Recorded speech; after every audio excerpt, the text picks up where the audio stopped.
नया साल, नई सरकार, नया संकल्प, नया बिहार। नमस्कार, पॉलिटिक्स विद प्रकाश। इस वक्त आप टुडे बिहार न्यूज पर देख रहे हैं।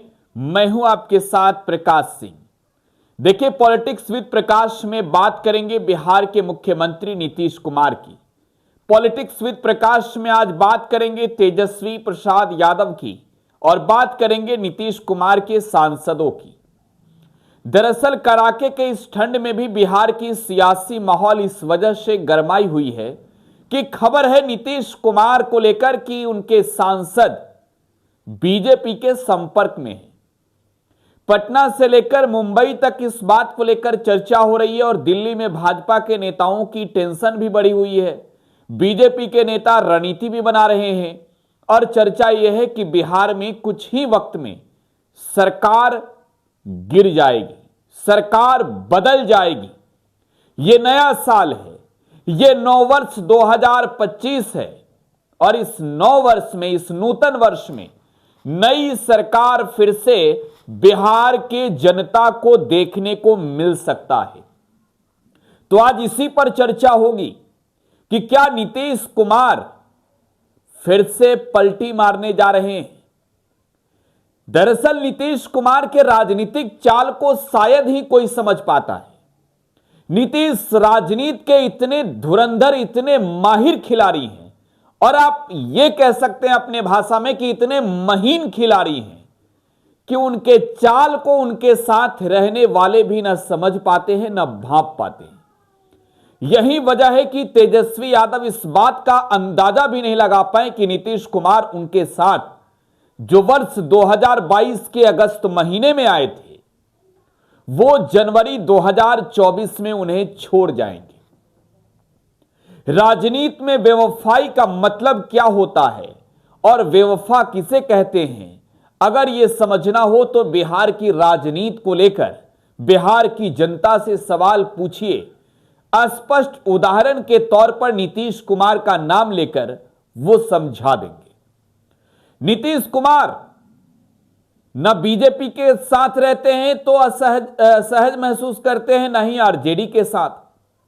बिहार की राजनीति की इस वक्त स्थिति ऐसी है कि अपने बल पर नीतीश कुछ कर भी नहीं सकते।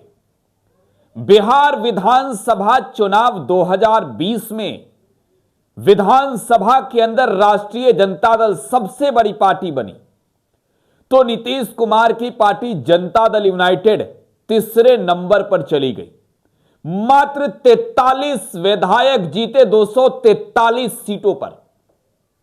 एनडीए में एक अहम घटक दल के रूप में जेडीयू भूमिका निभा रही थी और नीतीश कुमार को इस बात का अंदाजा तब हो गया कि उनके साथ साम दाम दंड भेद भाजपा अपना रही है और नीतीश कुमार ने भाजपा से नाते रिश्ते तोड़ लिए। नीतीश ने कहा कि मेरे खिलाफ चिराग मॉडल का इस्तेमाल किया जा रहा था। तो खैर, अब मॉडल की बात तो छोड़िए, क्योंकि चिराग को छोड़ नीतीश आए यहां और फिर से चिराग के साथ आज के वक्त में है। 2024 का चुनाव चिराग पासवान के साथ ही मिलकर एनडीए में नीतीश कुमार ने लड़ा। बीजेपी ने नीतीश कुमार के राजनीतिक अस्तित्व को कम किया। बिहार में जो सीटों का बंटवारा हुआ उसमें नीतीश कुमार की पार्टी को एक सीट भाजपा ने कम दिया। लेकिन संयोग की बात देखिए, नीतीश कुमार बड़े ही किस्मतवान नेता हैं। जितनी सीटें बिहार में भाजपा जीती उतनी ही सीट जेडीयू भी जीती। 100% स्ट्राइक रेट चिराग पासवान और जीतन राम मांझी का था। लेकिन अगर बात आप नीतीश कुमार की कर रहे हैं और सांसदों की कर रहे हैं तो संख्या बल के अनुसार नीतीश कुमार के पास लोकसभा में 12 सांसद हैं। अब इन 12 सांसदों को लेकर चर्चा यह बिहार में हो रही है कि भारतीय जनता पार्टी ने इनके 12 में से 10 सांसदों को परचेज कर लिया है, मतलब कि खरीद लिया है। तो राजनीतिक की किताब अगर आप उलट कर देखें तो इन 12 सांसदों में आपको यह समझना होगा कि कौन से जो सांसद हैं वो नीतीश कुमार के हर इशारे पर उनके साथ दिखते हैं। आपको मैं दावे के साथ कह सकता हूं कि जवाब मिलेगा आज के वक्त में कि राष्ट्रीय अध्यक्ष के रूप में नीतीश कुमार की भूमिका जो है वो परिक्रमा तो सांसद करेंगे ही करेंगे, लेकिन भारतीय जनता पार्टी के फैसलों के साथ नीतीश कुमार के मर्जी नहीं होने के बावजूद भी खड़े हैं।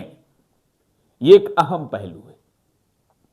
अब देखिए, इधर बिहार में आरजेडी के मुख्य प्रवक्ता हैं शक्ति सिंह यादव।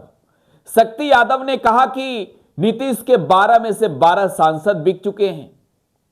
दूसरी ओर संजय राउत महाराष्ट्र में यूबीटी शिवसेना यूबीटी गुट के, उन्होंने कह दिया कि भाई सुनिए, ये नीतीश कुमार के 10 सांसद जो है वो भाजपा से बिक चुके हैं, भाजपा ने परचेज कर लिया है, खरीद लिया है और बिहार में बहुत जल्द खेला हो जाएगा।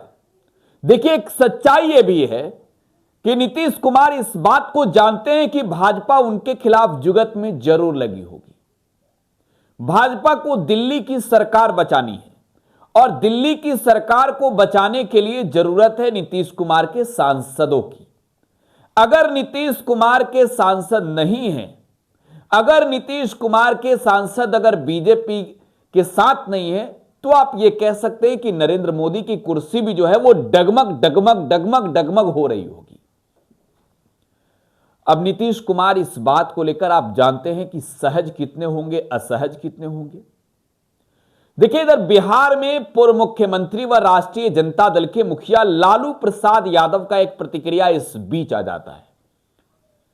एक यूट्यूब चैनल के इंटरव्यू में लालू प्रसाद यादव इस बात को लेकर कंफर्म करते हैं कि अगर नीतीश कुमार आते हैं तो राष्ट्रीय जनता दल के दरवाजे उनके लिए खुले रहेंगे। लालू यादव ने यह भी कहा कि नीतीश कुमार ने जो गलतियां की है, और उन गलतियों की मैं बात करूं तो चाहे वो गठबंधन तोड़ने जोड़ने की गलती हो या फिर बयानबाजियों की गलती, लालू प्रसाद यादव ने कहा कि हम माफ कर देंगे। अब माफ करने की बात लालू यादव कर रहे हैं तो जाहिर सी बात है कि लालू यादव जैसे नेता नीतीश कुमार को ऑफर दे रहे हैं और नीतीश कुमार को जाहिर सी बात है कि यह ऑफर ऐसा नहीं है कि स्वीकार नहीं है। नीतीश इस बात को लेकर पहले भी कह चुके हैं कि वो महागठबंधन के साथ जब थे तो उन्होंने स्पष्ट कर दिया था कि अब तेजस्वी के नेतृत्व को ही हम आने वाले वक्त में स्वीकारेंगे। अब यह वजह है कि अगर नीतीश कुमार के सांसद टूट रहे हैं, अगर नीतीश कुमार के सांसद पर भाजपा डोरे डाल रही है, तो इस बात को नीतीश कुमार समझ रहे हैं। अब देखिए, कई ऐसे फैसले जो नरेंद्र मोदी सरकार के थे, उनमें अगर आप देखें तो नीतीश कुमार के कुछ सांसदों ने समर्थन किया। नीतीश कुमार उस फैसले के आप कह सकते हैं कि बेहद ही खिलाफ रहने वाले व्यक्ति हैं। तो इस लिहाज से नीतीश कुमार भी यह बात समझते थे। मैं एक नाम लेकर कहना चाहता हूं, एक उदाहरण समझाना चाहता हूं। राजीव रंजन सिंह उर्फ ललन सिंह 2023 के दिसंबर महीने से पहले जनता दल यूनाइटेड के राष्ट्रीय अध्यक्ष थे। अब राष्ट्रीय अध्यक्ष थे, अचानक से जब बिहार की राजनीति को लेकर चर्चाएं शुरू हुई, ललन सिंह को लेकर यह कहा गया कि भाई ललन सिंह के संपर्क में नीतीश के विधायक हैं और इन विधायकों के बदौलत तेजस्वी सरकार बना लेंगे। तुरंत नीतीश कुमार ने राष्ट्रीय कार्यकारिणी की बैठक दिल्ली में बुला ली। दिल्ली की बैठक में नीतीश कुमार ने फैसला भी ले लिया और फैसला ये लिया कि राष्ट्रीय अध्यक्ष ही बदल दिए। ललन सिंह केंद्र की सरकार में मंत्री बन गए हैं।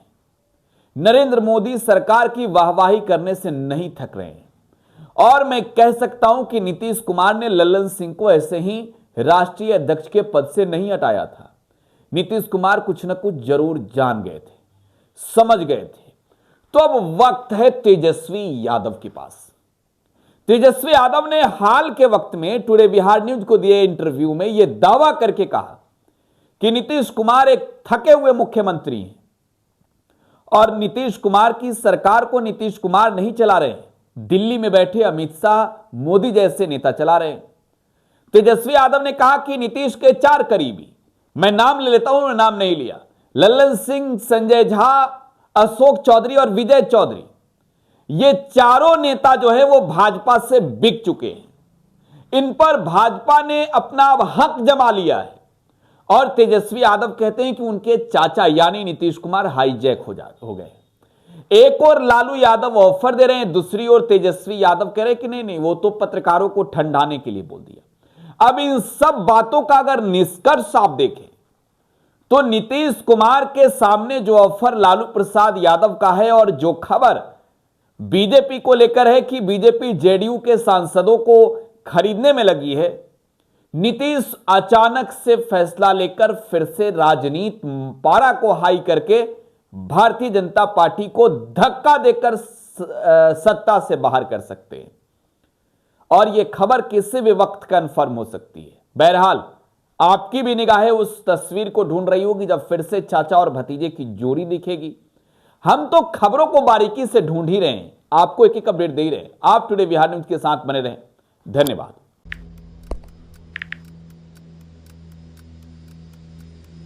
हैप्पी न्यू ईयर भाई।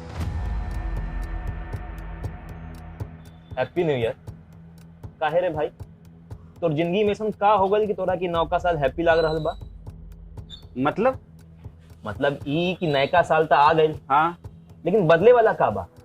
उहे पर्चा लीक होई, उहे नौकरी खातिर मारा मारी, काम धाम के चक्कर में पलायन, उहे बेरोजगारी, मेडल लटकत रही गला में, माथा पर दुख और चिंता के गोर छपाई, सरकार से हक के खातिर रोवा, धरना, प्रदर्शन, लाठी खा, मार खा, थप्पड़ खा।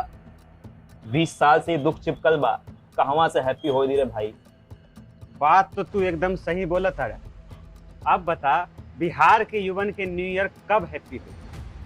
देखो, बिहार के युवन के न्यू ईयर तो तब हैप्पी हुई जब हमनी सब मिल के नया सरकार बनावल जाए। अरे हैप्पी न्यू ईयर। नया साल, नई सरकार, नया संकल्प, नया बिहार।